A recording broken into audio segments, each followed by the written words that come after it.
Hello বন্ধুরা, মমিতা রান্নাবাটি চ্যানেলে সকলকে স্বাগত। দেখো আজকে একটা নতুন রেসিপির সাথে হাজির হয়েছি।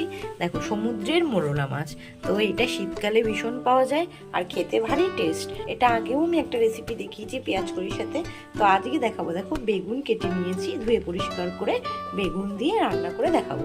তো চলো রান্নাটা শেয়ার করি। আমি মাছটা নুন হলুদ দিয়ে ভালো করে মিশিয়ে ভেজে নেব। আমি নুন দিয়ে দিয়েছি, এবার আমি হলুদ দিয়ে দিলাম। এবার মাছটা আমি ভালো করে মাখিয়ে নিলাম, নিয়ে মাছটা আমি ভেজে নেব। কড়াইয়ের তেল গরম হয়ে গেছে, এবার আমি মাছগুলো ছেড়ে ভেজে নেব।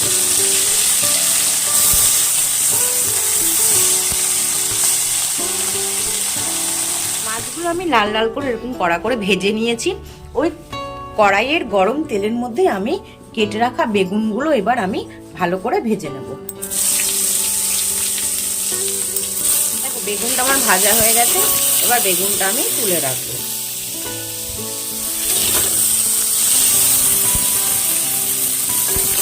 বেগুনটা আমি ভেজে তুলে নিয়েছি।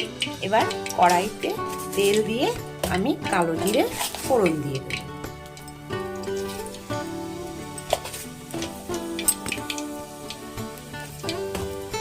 এবার আমি কুচিয়ে রেখেছিলাম যে পেঁয়াজগুলো, কুচনো পেঁয়াজগুলো দিয়ে দিলাম।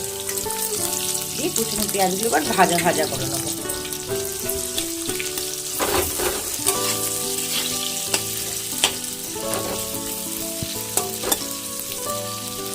পেঁয়াজটা ভেজে নিচ্ছি, আর আমি একটা মশলা রেডি করেছি। দেখো আদা বাটা, হলুদ গুঁড়ো, লঙ্কার গুঁড়ো, জিরের গুঁড়ো আর ধনের গুঁড়ো। আমি এই মশলাটা আমি এই ভাজা পেঁয়াজের মধ্যে দিয়ে মশলাটা ভালো করে কষিয়ে নেব।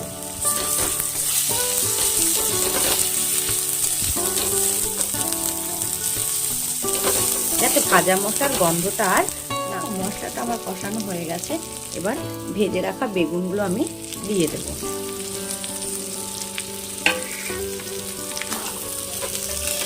এবার বেগুন দিয়ে মশলাটা ভালো করে কষিয়ে নেব। বেগুন দিয়ে আমার মশলাটা কষানো হয়ে গেছে, এবার আমি দিয়ে দেবো হালকা অল্প একটু জল, কারণ মাছের এটা বেশ মাখা মাখা হবে, তাই আমি বেশি জল দেব না। আমি পরিমাণে অল্পই জল দিয়েছি। দিয়ে 5 মিনিটের জন্য এটা একটু ঢেকে দেব। আমি 2টো কাঁচা লঙ্কা চিড়ে রেখেছিলাম, দিয়ে দিলাম। দিয়ে এবার 5 মিনিটের জন্য আমি ঢাকা দিয়ে হতে দেবো। দেখো ঝোলটা ফুটে উঠেছে, এবার ভেজে রাখা মাছগুলো আমি সব দিয়ে দেবো। ভালো করে নাড়াচাড়া করে মিশিয়ে নেব।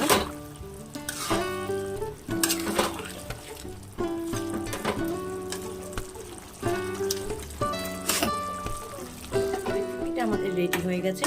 এবার নামানোর আগে আমি একটু ধনেপাতা কেটে রেখেছিলাম, আমি দিয়ে দেব।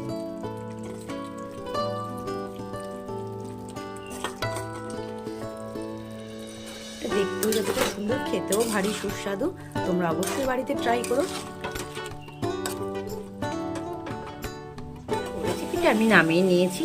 তো যারা এখন আমার চ্যানেলটা সাবস্ক্রাইব করোনি, তারা তো সাবস্ক্রাইব করবেই, লাইক কমেন্ট করতে একটুও ভুলো না। আর রেসিপিটা কেমন লাগলো অবশ্যই জানিও কিন্তু।